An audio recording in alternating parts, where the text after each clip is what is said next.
بسم اللہ الرحمن الرحیم۔ السلام علیکم۔ آج اسلام اور ایمان کے حوالے سے آپ کے ساتھ بڑی اہم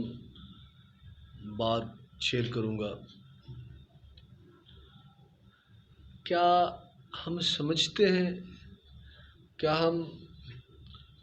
ایسے شخص کو جس کو سرجری نہیں آتی، جس کو میڈیفیکیشن نہیں آتی، جس نے میڈیکل کالج میں داخلہ نہیں لیا اور جو ہاسپٹل میں جاب نہیں کرتا، کیا ہم اور اس نے میڈیکل پڑھا بھی نہیں ہے میڈیکل کے بارے میں، تو کیا ہم ایسے شخص کو ڈاکٹر کہہ سکتے ہیں؟ جو بیماری، علاج، باڈی اور اس کی بارے میں جو انفارمیشن ہوتی ہے، جو نالج ہوتا ہے، اس کو پتہ ہی نہیں ہے اور اس کا انٹرسٹ بھی نہیں ہے۔ اگر وہ شخص اپنا نام ڈاکٹر رکھ لے، نہ اس کا ہاسپٹل سے کوئی تعلق ہے، نہ اس کا میڈیکل کالج سے کوئی تعلق ہے، نہ اس کا علاج سے کوئی تعلق ہے، نہ اس کا میڈیسن سے کوئی تعلق ہے، نہ اس کا فارمیسی سے کوئی تعلق ہے، تو ایسے شخص کو کیا آپ ڈاکٹر کہہ سکتے ہیں؟ آپ کا جواب یقیناً نو میں ہوگا۔ ایسے شخص کو ہم ڈاکٹر کیسے کہہ سکتے ہیں جس نے میڈیکل کی ایجوکیشن حاصل نہیں کی، اس کو پریکٹس نہیں کیا، جاب نہیں کی، اس فیلڈ میں وہ رہا ہی نہیں ہے۔ اگر وہ اپنا نام ڈاکٹر کہلائے تو ڈاکٹر لکھے تو آپ اس کو صرف مذاق کہہ سکتے ہیں، لیکن آپ اس کو ڈاکٹر ان ریئل سینس تو نہیں کہہ سکتے، چونکہ ڈاکٹر بننے کے لیے اس کی ایجوکیشن ضروری ہے، اس کی پریکٹس ضروری ہے، اس انوائرمنٹ میں رہنا ضروری ہے۔ بالکل اسی طرح پیارے بھائیوں، بالکل اسی طرح کلمہ پڑھنے کے بعد، اسلام قبول کرنے کے بعد، اللہ تعالیٰ کو اپنا رب ماننے کے بعد، نبی علیہ الصلوۃ والسلام کی ذات گرامی کو آخری نبی ماننے کے بعد، قرآن مجید کو کتاب برحق ماننے کے بعد، قیامت کے دن کو پر ایمان لانے کے بعد، پیارے بھائیوں، اللہ کی عزت کی قسم، ہم پر اللہ کی نافرمانی حرام ہو جاتی ہے۔ اللہ تعالیٰ کی فرما برداری، اللہ تعالیٰ کی اطاعت فرض ہو جاتی ہے۔ اپنی زندگی کو اللہ تعالیٰ کے احکامات کے مطابق گزارنا ہم پر فرض ہو جاتا ہے۔ اپنی گفتگو کو اللہ تعالیٰ کے احکامات کے مطابق، نبی علیہ الصلوۃ والسلام کی سیرت کے مطابق، قرآن مجید کے احکامات کے مطابق کرنا فرض ہو جاتا ہے۔ اپنے اعمال کو، اپنے افعال کو اللہ تعالیٰ کے دین کے مطابق سر انجام دینا فرض ہو جاتا ہے۔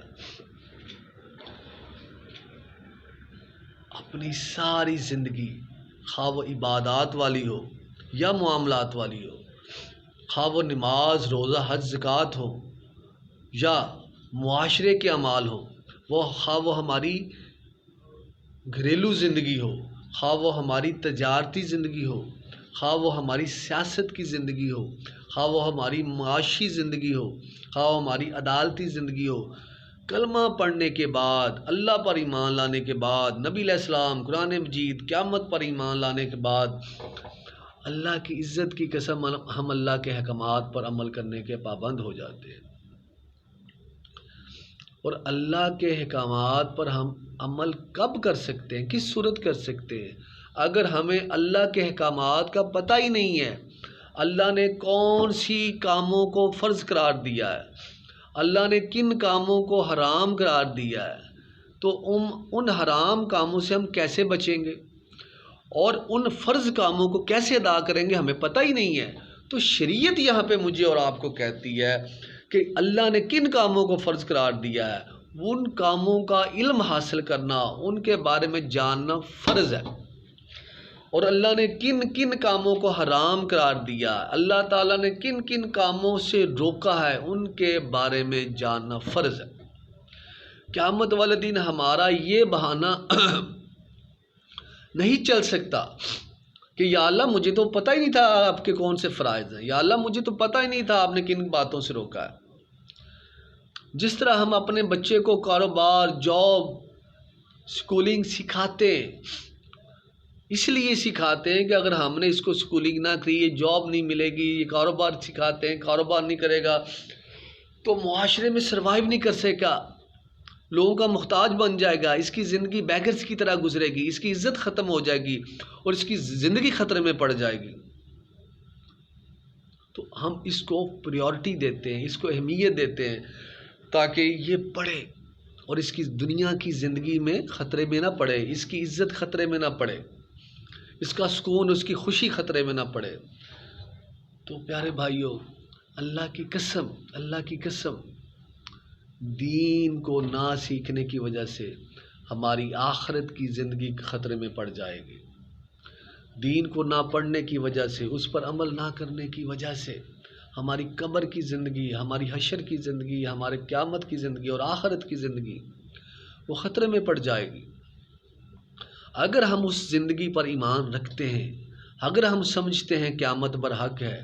اگر ہم سمجھتے ہیں آخرت کی زندگی برحق ہے، اگر ہم سمجھتے ہیں قبر میں ہم سے سوال ہونا ہے، اگر ہمارا یقین ہے کہ قیامت والے دن ہم نے اللہ کے سامنے کھڑا ہونا ہے، تو پھر ہمیں اپنی زندگی کا ریویو کرنا ہوگا، جائزہ لینا ہوگا۔ We are going towards wrong side, ہم غلط سمت میں جا رہے ہیں، ہماری منزل کوئی اور ہے، ہم کسی اور گاڑی پر بیٹھ کے۔ Try to understand my words, میری بات کو سمجھنے کی کوشش کریں۔ جب اللہ کو مان لیا تو پھر اس کی باتوں پر ماننا فرض ہے، اپنی زندگی اللہ کے احکامات، اللہ کے دین کے مطابق گزارنا فرض ہے۔ جبکہ ہم تو صرف نماز، روزہ اور حج زکوٰۃ پڑھ کر ہی اپنے اسلام کو، اپنے ایمان کو مکمل کر کے بیٹھ جاتے ہیں اور کنفرم جنتی کا سٹکر اپنے سینے پر لگا کر سجا کر بیٹھ جاتے ہیں۔ اور ادھر یہ حال تھا جن ہستیوں کو دنیا میں جنت کی بشارت مل گئی تھی، عشرہ مبشرہ، خلفائے راشدین، بدری صحابہ، جن کے ساتھ اللہ نے قرآن مجید میں رضوان اللہ علیہم اجمعین کا ٹائٹل جن کے ساتھ لگا ہوا ہے، ان کی زندگیوں کو کبھی پڑھے نا ہم، ان کی زندگی ساری عمر وہ اللہ کے عذاب سے، اللہ کے ڈر سے روتے رہتے تھے۔ جب حضرت عمر رضی اللہ تعالیٰ عنہ اللہ کے عذاب کی آیتیں پڑھتے تو بے ہوش ہو جایا کرتے تھے اور اللہ کے خوف سے رو رو کر ان کی آنکھوں کے گرد ہلکے پڑ گئے تھے، لوگ ان کی عیادت کرنے کے لیے آتے تھے۔ تو اللہ سے دعا ہے کہ اللہ تعالیٰ میں دین کی سمجھ عطا فرمائے، ہمیں دین کے حوالے سے گہری روشن سوچ عطا فرمائے۔ ہم دین کے حوالے سے ہماری سوچ سطحی ہے اور دنیاوی زندگی کے حوالے سے ہماری سوچ گہری ہے، حالانکہ حکم یہ تھا کہ ہم نے دین کے حوالے سے سوچ کو گہری اور روشن رکھنا تھا اور دنیا کے حوالے سے سطحی سوچ بھی گزارا، کیونکہ یہ دنیا میں ہمارا قیام پڑاؤ چند لمحے کا ہے، چند گھڑیوں کا ہے اور آخرت کی زندگی ہمیشہ کی ہے۔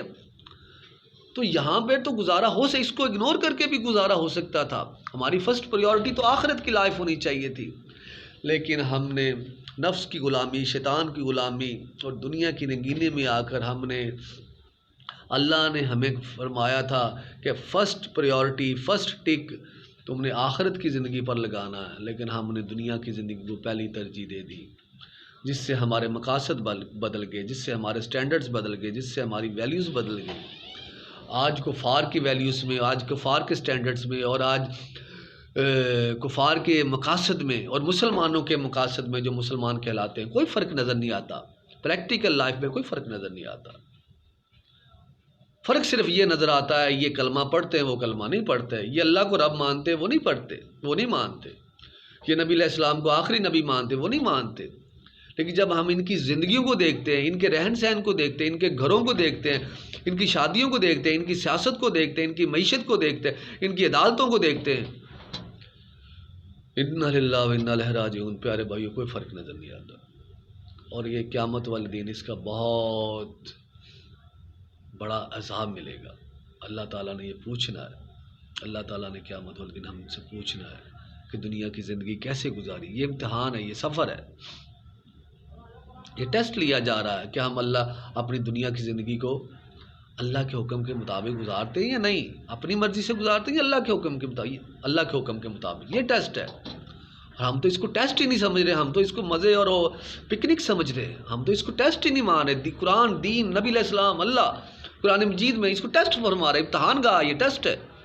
اور ہم اس کو ٹیسٹ ہی نہیں مان رہے. ہم تو اس کو پکنک بنا بیٹھے، ہم تو اس کو ایک شغل بنا کر بیٹھے ہوئے ہیں، کھیل بنا کر بیٹھے ہیں، کھیل تماشا بنا کر بیٹھے ہوئے ہیں. اللہ سے دعا ہے کہ اللہ تعالیٰ دین کی سمجھ، زندگی کی حقیقت